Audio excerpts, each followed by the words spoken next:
Bago ka magpitumpu, itapon mo na to 6 na bagay na dapat i-declutter sa bahay.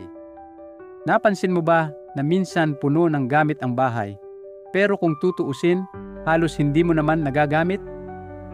Habang tumatanda tayo, dumarami ang mga bagay na naiipon, mga furniture na minsan ay pakiramdam mo kailangan pa, mga damit na may sentimental value, mga papel na akala mo baka magamit pa, at mga alaala na ayaw mong pakawalan. Pero ang totoo, hindi lahat ng bagay ay dapat manatili sa bahay mo. Lalo na bago ka umabot ng 70, mahalagang matutunan ang art of letting go. Bakit? Dahil hindi lang ito tungkol sa kalinisan. Ang decluttering ay tungkol sa peace of mind, tungkol sa kaligtasan, at higit sa lahat, tungkol sa simpleng pamumuhay na hindi ka mahihirapan. Kaya sa video na ito, pag-uusapan natin ang 6 na household items na dapat mong alisin bago ka magpitumpu. Bawat isa ay may dahilan, may kwento, at may aral. At siguradong pagkatapos nito, mai-inspire kang magsimula ng pagbabago sa sarili mong tahanan. Handa ka na ba? Tara, simulan natin. Una, lumang furniture na wala ng silbi. Alam mo ba, isa sa mga pinakakaraniwang dahilan kung bakit cluttered ang bahay ay dahil sa sobrang dami ng lumang furniture. Upuan na may sirana, mesa na halos hindi nagagamit, o aparador na puno pero di mo na maayos magamit. Minsan nga, mga furniture na ito ang dahilan kung bakit hirap kang gumalaw, at kung minsan, delikado pa, lalo na kung masikip na ang bahay. Kwento ni Mang Frank, 74. Dati cozy ang bahay niya, pero habang tumatagal, parang lumiliit at bumibigat ang pakiramdam. Dumalaw ang anak niya at napansin, "Tay, bakit may 5 silya dito? 2 lang naman ang ginagamit." Napaisip si Mang Frank, kaya unti-unti niyang inalis ang hindi na kailangan, ang silyang luma at laging gumagalaw. Out. Yung sobrang lamesa na nakaharang sa daan, tinanggal. Ang resulta, mas open ang sala, mas madaling maglinis, at mas ligtas siyang kumilos. Alam mo ang sabi niya, para akong nakahinga ng maluwag. Lesson, hindi sukatan ng pagiging cozy ang dami ng gamit. Minsan, mas konti, mas masarap sa pakiramdam. Kaya tanong ko, may furniture ka bang hindi mo na nagagamit pero ayaw mong pakawalan? Baka panahon na. Ikalawa, mga damit na hindi na sinuot ng matagal. Sino dito ang may closet na halos sumasabog na sa dami ng damit, pero pagdating sa araw-araw, paulit-ulit lang ang ginagamit? Guilty tayong lahat dito. Kasi ang mga damit, madalas may kasamang memories. Gaya ng gown na sinuot mo sa kasal ng anak mo, o polo na gamit mo nung unang trabaho mo. Pero isipin mo, ilang taon nang nakatambak. At higit sa lahat, kumukupas na ang mga tela, at minsan, hindi na bagay sa lifestyle mo ngayon. Kwento ni Linda, 72. Sa dami ng choices, araw-araw siyang na-frustrate kasi hindi naman lahat ay comfortable. May mga damit pang hindi nakasya. Isang araw, nagdesisyon siya. Nilabas lahat ng laman ng closet at gumawa ng 3 piles. Ginagamit, hindi nakasya, at tinatago lang. Ang pinakamahirap, yung pile na just in case. Pero nung natutunan niyang i-let go, mas naging simple ang buhay niya. Mas mabilis magdesisyon, mas konti ang kalat, at nakatulong pa siya sa iba dahil dinonate ang iba. Lesson, ang closet ay dapat sumasalamin sa kung sino ka ngayon, hindi kung sino ka noon. Kaya kung hindi nakasya, hindi na comfortable, o hindi mo na sinuot sa loob ng ilang taon, baka dapat nang ipamigay. Third, expired na gamot at lumang toiletries. Isa sa mga pinakadelikado pero madalas baliwalain, expired na gamot at toiletries.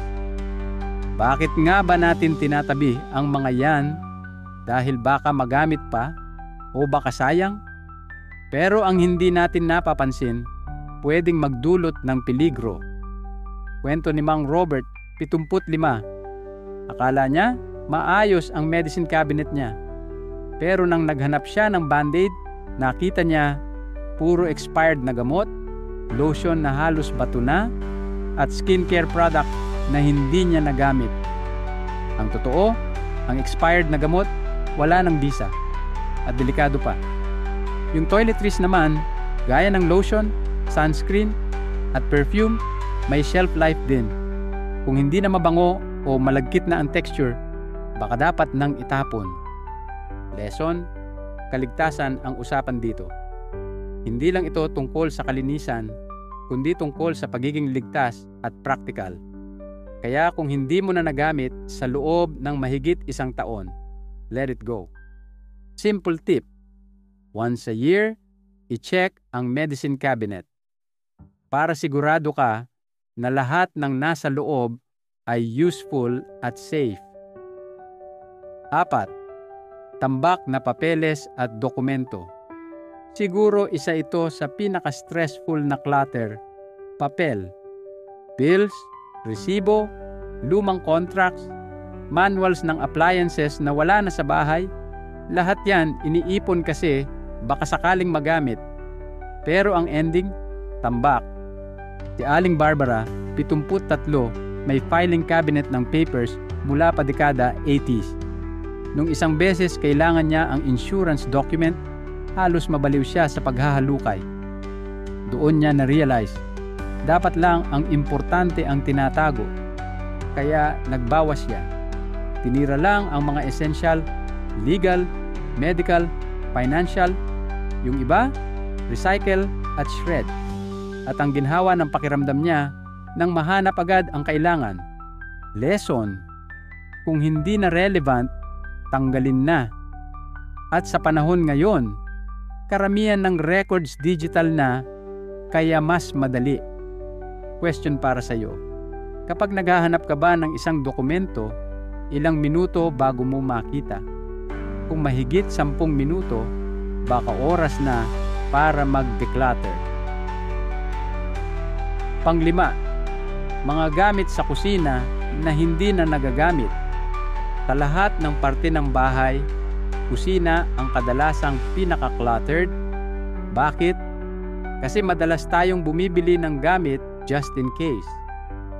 Pero ilan ba dito ang may tig-iisang blender, rice cooker, at kung ano-anong appliances na bihirang magamit?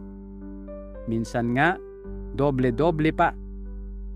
Si Mang George, 76, araw-araw frustrated sa kusina. Ang dami niyang gadgets at kaldero, pero pag nagluluto siya, iisang kawali lang ang gamit. Dumating pa sa punto na natapunan siya ng baking trays kasi sobrang dami. Doon niya naisip, enough is enough. Kaya isa-isa niyang nilinis. Tinira lang ang gamit na talagang ginagamit. Yung iba, dinonate. At pagkatapos nun, mas masarap magluto, mas madaling maglinis, at hindi na siya stressed. Lesson, hindi kailangang marami para maging masarap ang luto. Kailangan lang yung essentials na talagang ginagamit mo. 6. Sentimental items na hindi na nakakatulong. Ito ang pinakamahirap pakawalan. Sentimental items. Mga sulat, old gifts, souvenirs, kahon ng alaala mula dekada-dekada. Ang problema, kapag sobra na, nagiging pabigat. Si Helen, 78, may storage unit na puno ng kahon-kahong alaala. Nung lumipat siya sa mas maliit na bahay, wala na siyang mapaglalagyan. Ang hirap niyang magdesisyon kasi feeling niya kapag tinapon, mawawala ang memories. Pero natutunan niya, memories don't live in objects, they live in the heart. Kaya tinira lang niya ang pinaka-special. Wedding album, ilang sulat, ilang souvenirs. Yung iba, pinicturan niya bago pakawalan. Resulta, mas magaan ang bahay. Mas masaya siyang nakatira sa present kaysa mabigat sa past. Lesson, hindi kailangan ng kahon ng bagay para maalala ang isang tao o event. Pipiliin mo lang ang pinakamahalaga at hayaan mo na ang iba. Kaya mga kaibigan, bago tayo umabot ng 70, napakahalaga na marunong tayong magbawas. Hindi ito tungkol sa pagkawala. Ito'y tungkol sa pagkakaroon ng mas maaliwalas na bahay, mas magaan na katawan at isip, at mas malaya na pamumuhay.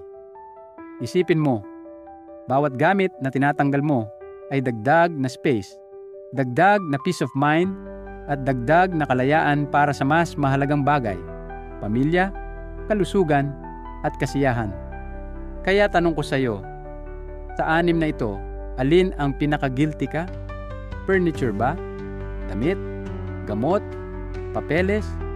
Gamit sa kusina? O sentimental items? I-comment mo sa baba kung alin ang uunahin mong alisin, dahil baka ito na ang simula ng mas simple at mas masayang buhay para sa iyo. Kung nagustuhan mo itong video, please like, share, at subscribe para mas marami pang seniors at pamilya ang ma-inspire. Maraming salamat sa panunood at magkita-kita tayo sa susunod na video. Tandaan, mas konti ang gamit, mas malaya ang buhay. Maraming salamat po sa inyong panunood. Sana ay may napulot kayong aral at inspirasyon. Huwag kalimutang mag-subscribe at samahan kami muli sa susunod na video.